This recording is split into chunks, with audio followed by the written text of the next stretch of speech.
Tá, vou me tirando aqui.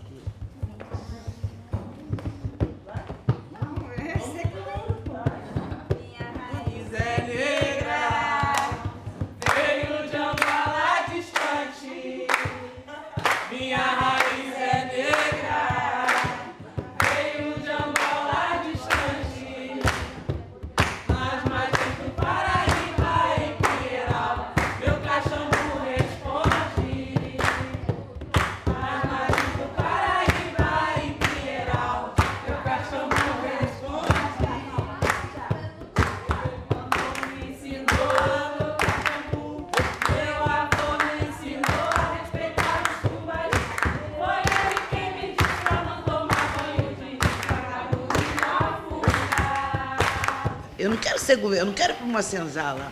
Eu quero ir para o meu tabuleiro. Mas eu faço política dentro do meu tabuleiro.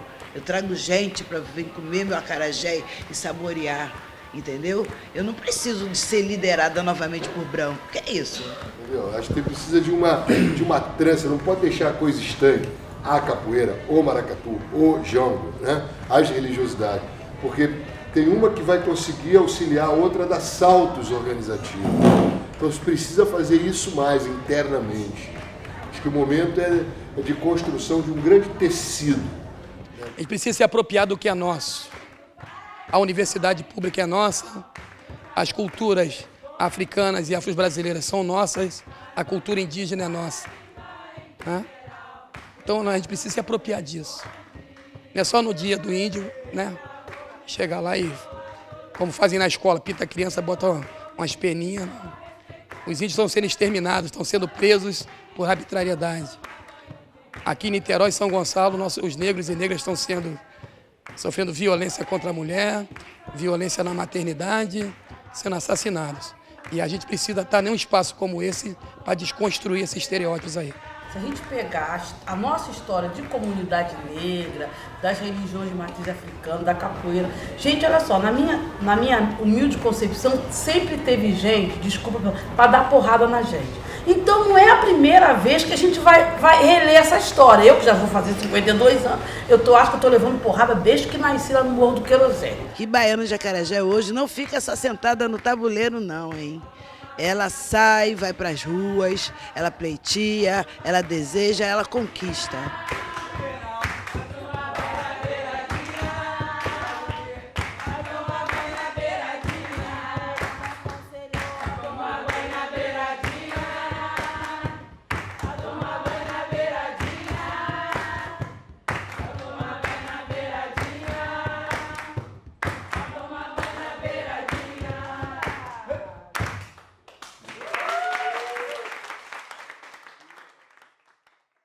Boa tarde, eu sou Suelen, a maioria aqui já me conhece, estou acompanhando a disciplina por fazer parte da comissão de coordenação da Rede de Juventude Jongueira, né, que é organizadora desse projeto. Essa já é a segunda turma, né, que a gente está conseguindo colocar aqui na universidade. A primeira turma, a gente tinha mais de 90% da galera era branca, né? Isso não é uma questão, assim, para mim, né? Essa, na verdade, é uma questão para mim muito marcante, porque a gente oferece uma disciplina falando da cultura negra, africana, da diáspora, enfim. E aí, e a gente tem, quando a gente chega pensando, caraca, a gente vai estar lá com nossos irmãos pretinhos e tal, chega na hora a galera, na sua maioria, mais de 90% é branco.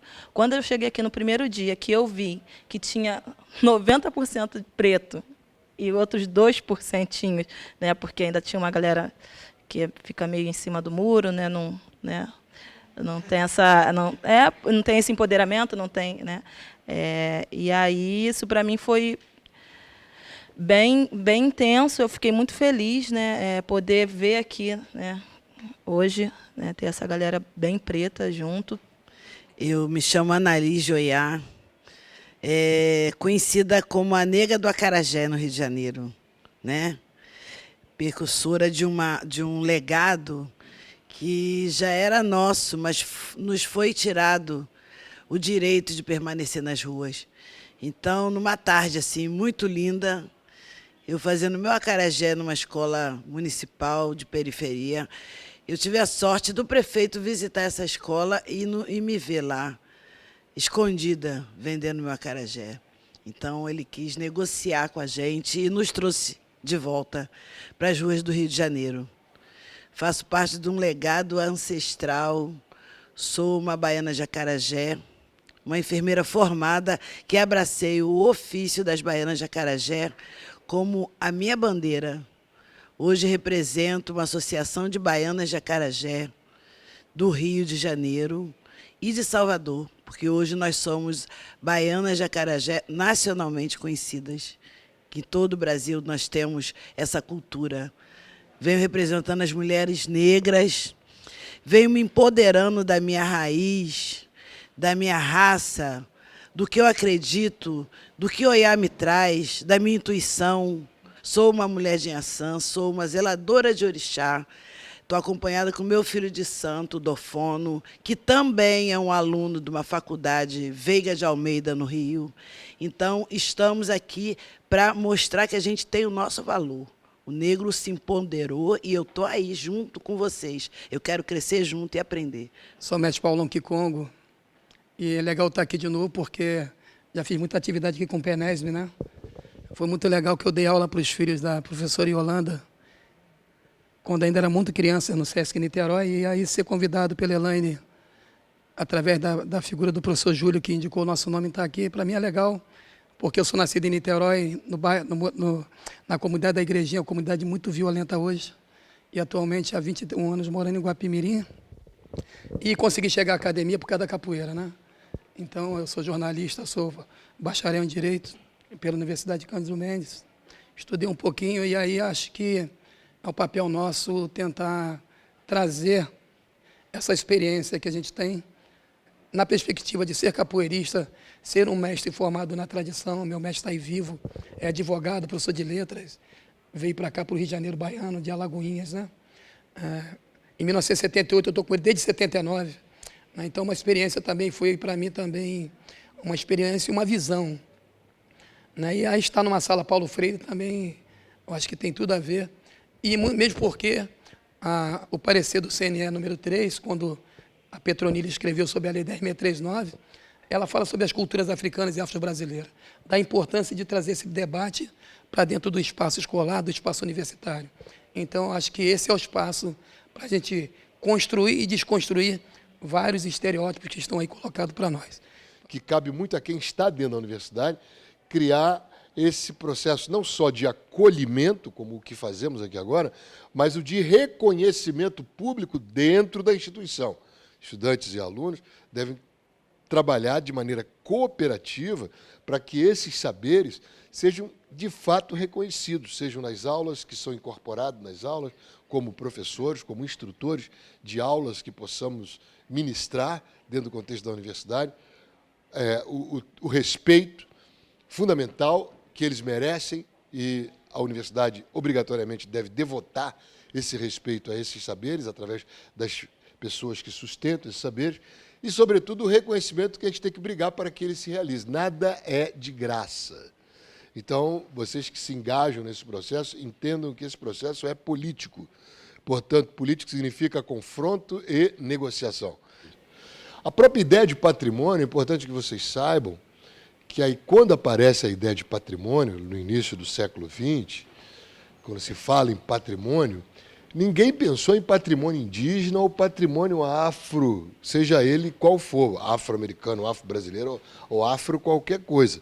Patrimônio, para aqueles que inventaram a preservação dessa herança cultural, era basicamente dos colonizadores.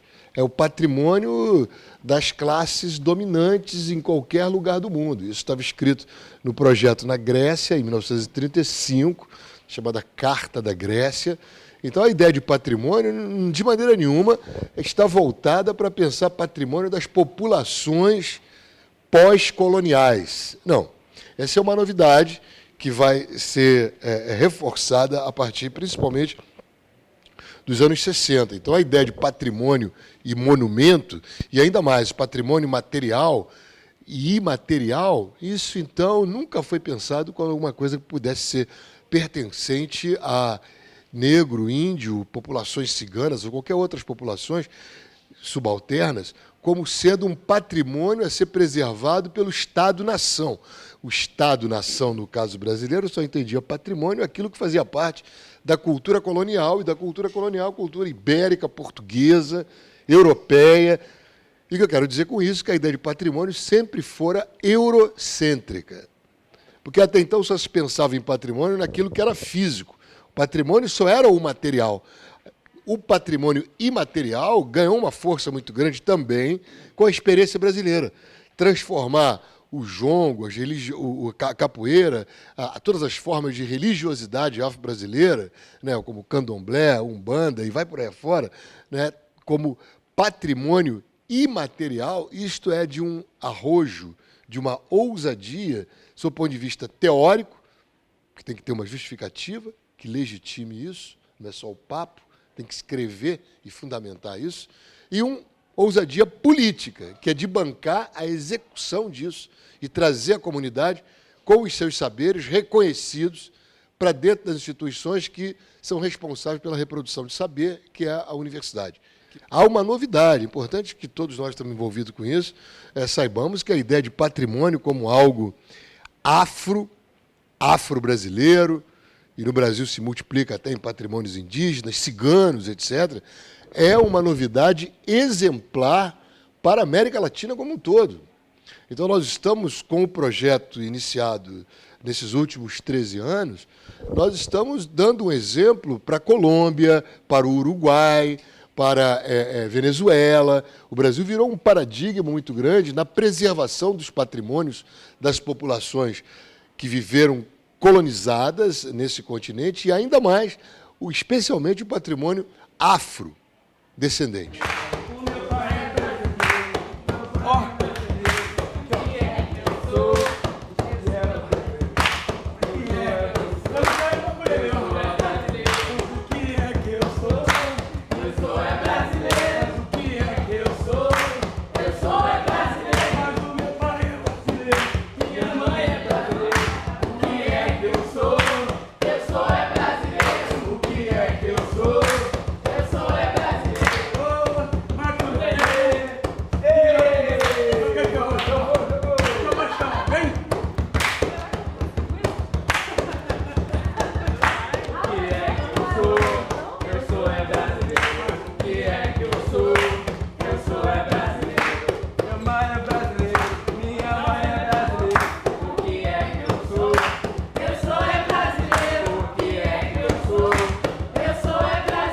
Eu sou um mestre novo, né? Eu tenho 38 anos de capoeira.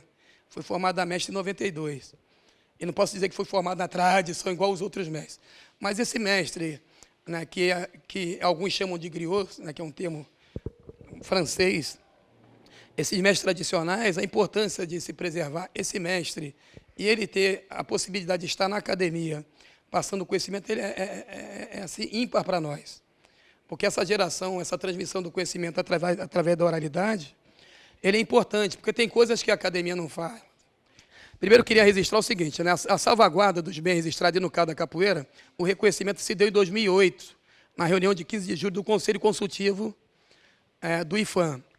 E a gente estava falando aqui da questão política, do momento político, que em hora o político tem que saber negociar. Por exemplo, o Conselho Consultivo do IFAM, não tem ninguém lá do setorial do patrimônio cultural e material, do CNPC, por exemplo, a gente acabou de aprovar isso na gestão anterior, está lá o decreto para sair, porque as pessoas falavam do patrimônio material, mas eram apenas pessoas que estudavam um pouquinho e davam esse parecer. Então, agora a gente conquistou um espaço para que também o mestre esteja lá, falando daquele conhecimento dele. Nós, como baianas de Acarajé, estamos também enfrentando uma crise, porque nós fomos a única organização aqui no Rio de Janeiro que cuida de baiana. E a gente teve o IFAM como um desarticulador.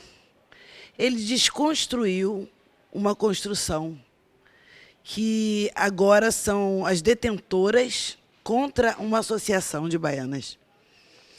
Quer dizer, nós éramos uma associação organizada, forte, com 250 baianas, e tivemos o IFAM para desarticular essa organização e colocar em grupos separados detentoras individuais, que, no nosso entendimento, como Baiana de Acarajé, a Baiana de Acarajé tem que estar inserida naquele contexto do dever, do saber e do sagrado, principalmente.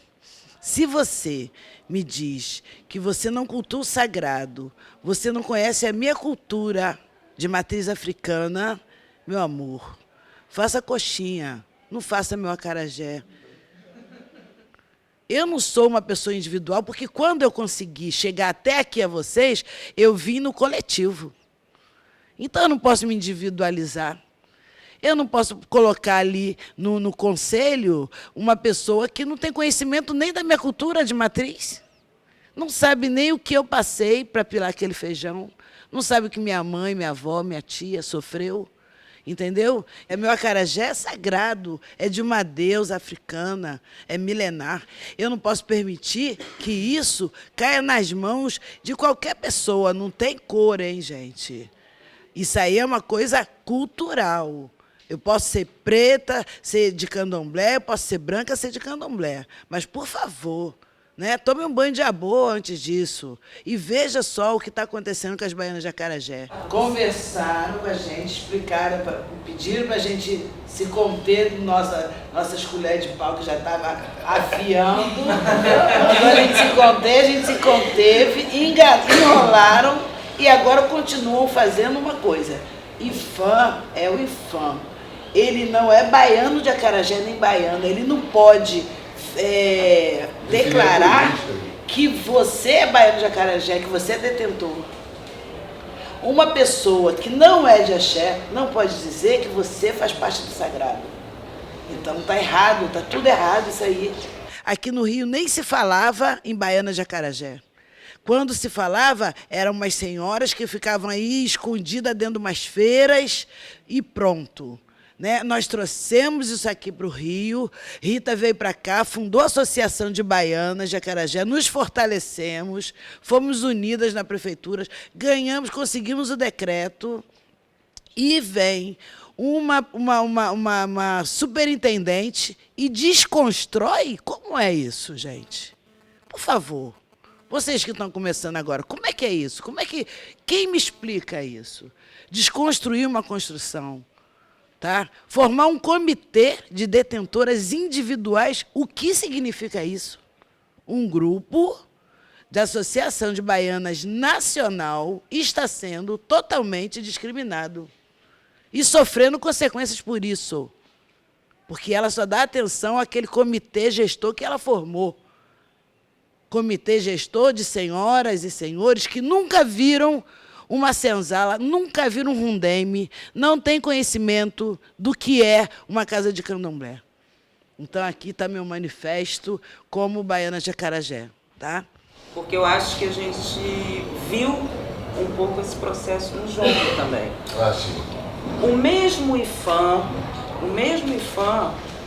que colaborou muito na criação da Associação Nacional das Baianas. Não foi? O IFAM, naquele processo de inventário e registro, Isso. o IFAM, o Departamento de Patrimônio Imaterial, o IFAM atuou para a criação da associação. Isso. E depois aqui no Rio. Nos trouxe, Foi o IFAM que, junto com as baianas, criou a associação. Exatamente. Né? Da mesma forma que foi o IFAM, que nessa parceria com a UF deu todo incentivo à criação do pontão, à articulação.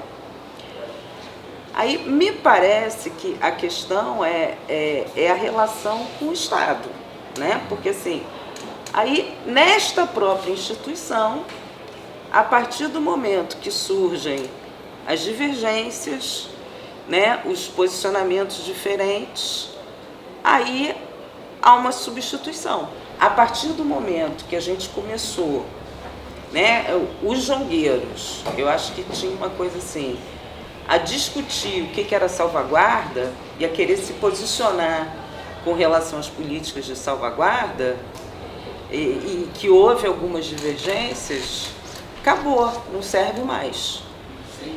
E aí, então, tira o UF, aí agora a gente vai se relacionar diretamente com os detentores. Não fizeram nada, né? Acabou a parceria com a UF e o IPHAN também não teve pernas de continuar.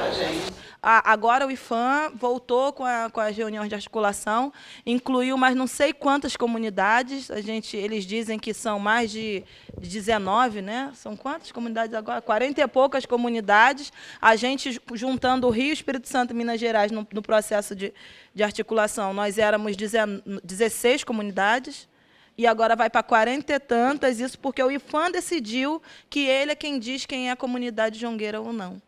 Né?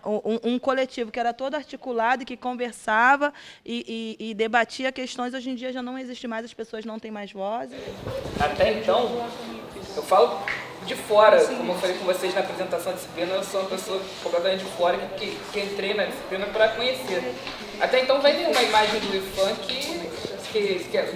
como se fosse uma figura de bom moço, né? Um articulador muito bom, uma figura de uma autarquia que está sempre ali no processo de construção da cultura nacional, etc. E tal. Eu confesso que saber desses debates calorosos da base é muito... É que nós temos que ter, né, formação política, né? E aí eu estou falando, sabe, nessa fala, porque a gente, quando tiver essa formação política, a gente também não vai ser muito manipulado mais, né? Então, essa formação... Eu não estou falando de política partidária, né? Eu estou falando de ter uma formação política, ter momentos como esse aqui, né? Ouviu aqui, né? Ficar aqui não, levar para a comunidade. A gente não vai dizer que o governo Dilma era uma maravilha, era a 8ª maravilha do mundo, mas essa sacanagem que está aí a gente não quer.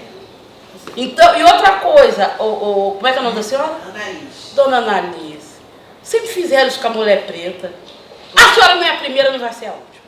A senhora não é a primeira, não vai fazer Exatamente. A senhora tem que fazer a diferença. Quando a senhora vem pra cá e diz pra gente, eu tô aqui, eu tô viva, eu quero lutar pelo meu axé. Eu já fiquei toda boba, porque eu também sou do candomblé. Eu quero lutar pelo meu axé. Epa, eu como filha de Oxum, eu sou povo, quero lutar pelo meu axé.